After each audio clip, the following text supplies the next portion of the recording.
Hello, students, and welcome to John Brown Document C, the final installment of the John Brown Review videos.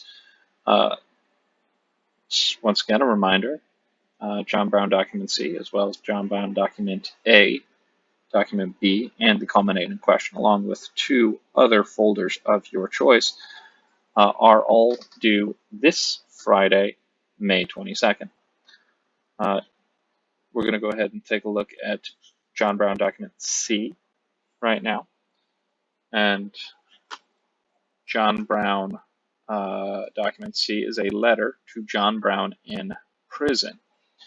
Um, so this is when John Brown is in prison after, as we remember, John Brown launched the attack against the United States Arsenal, right? That place where they keep all the guns and ammunition.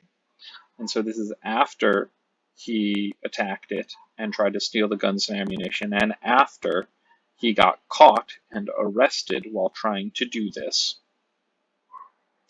And this was big news, and it's in all the newspapers. And so people around the country knew that John Brown had been arrested for this, and they knew he was in jail, and they actually even knew where he was in jail.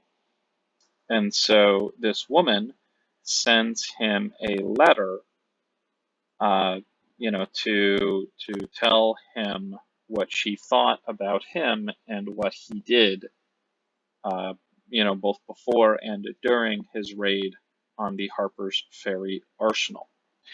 And so that's what this is. It is a letter written to John Brown after he was arrested and while he is in prison, waiting to go on trial. So it's from Massachusetts. It was written October 26th, 1859, and starts, Dear Captain Brown, you do not know me, but I have supported your struggles in Kansas when that territory became the battleground between slavery and freedom. So we'll pause here. Kansas at this time was not a state. It was about to become a state, and the decision was, is Kansas going to be a state that allows slavery, or is Kansas going to be a state where slavery is illegal, not allowed? And so she's saying that she followed the newspapers that talked about John Brown and the things he did in Kansas when John Brown was trying to prevent Kansas from becoming a state that allowed slavery. Right? John Brown worked in Kansas and actually murdered people in Kansas to try to prevent slavery from being allowed in Kansas. He wanted to make sure that Kansas was a free state, a state where there was no slavery, where it was outlawed. And so we continue here. Believing in peace, I cannot sympathize with the method you chose to advance the cause of freedom, but I honor your generous intentions. I admire your courage, moral and physical. I respect you for your humanity. I sympathize with your cruel loss, your sufferings, and your wrongs. In brief, I love and bless you. So, again, pausing. The woman who wrote this says, I cannot sympathize with the method you chose to advance the cause of freedom, because she's a person who believes in peace. And remember, John Brown is a violent abolitionist. So the author of this letter says, I don't agree with the things you do to try to end slavery because I don't believe in violence. But, and then she goes on to tell John Brown how she feels about him, even though he's a person who believes in violence and she does not believe in violence. So we'll pick up reading here. Thousands of hearts are throbbing with sympathy as warm as mine.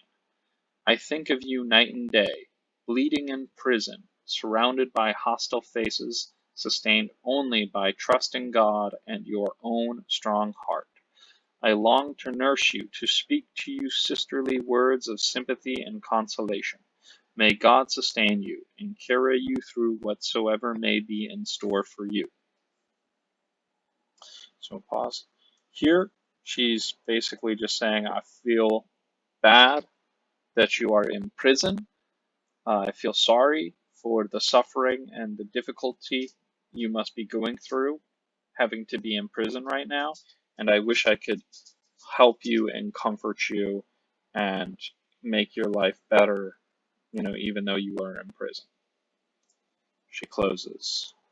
Yours with heartfelt respect, sympathy, and affection, L. Maria Child. The source, the letter below, or actually above. The letter above was written to John Brown while he was in prison waiting for his trial to begin. And so this is before John Brown was put on trial and before he was found guilty and sentenced to die for his crimes and then ultimately, obviously, executed for his crimes. So, guiding questions, document C. Does L. Maria Child agree with what John Brown did? Does she agree with the actions he took? Okay. Perhaps you may want to read through that paragraph. And then part 2 of this first question. What does L. Maria Child think of John Brown as a person? Does she think he is a good person or a bad person? Okay. Maybe even a little bit here, and even some here. Okay. So, question number 2. Based on this letter by L. Maria Child, do you think John Brown was a misguided fanatic? Why or why not? Now, again, just like document A and just like document B, it's the same question in document C. But here's the difference.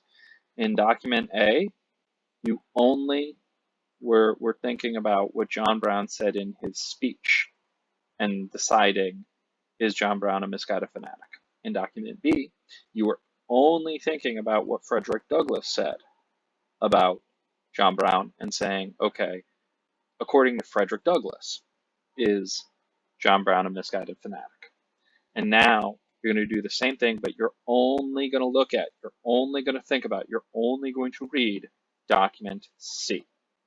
So based on this letter by L. Maria Child, does L. Maria Child think John Brown was a misguided fanatic? If you read her words only, and you forget all the other things that were said about John Brown, if you only read the words of L. Maria Child, do you think John Brown was a misguided fanatic? Yes or no? Okay. And then tell me why, if yes, or why not, if no, he was not a misguided fanatic.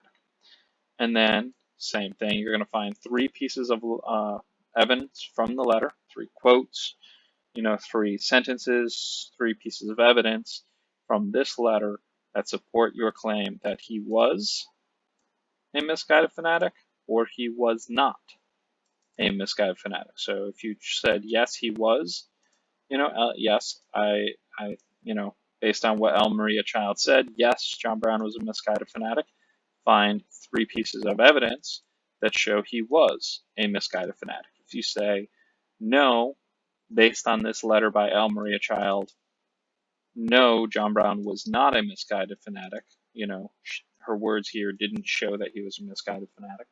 And you're going to say he was not a misguided fanatic, and you're going to find 3 pieces of evidence that show he was not a misguided fanatic.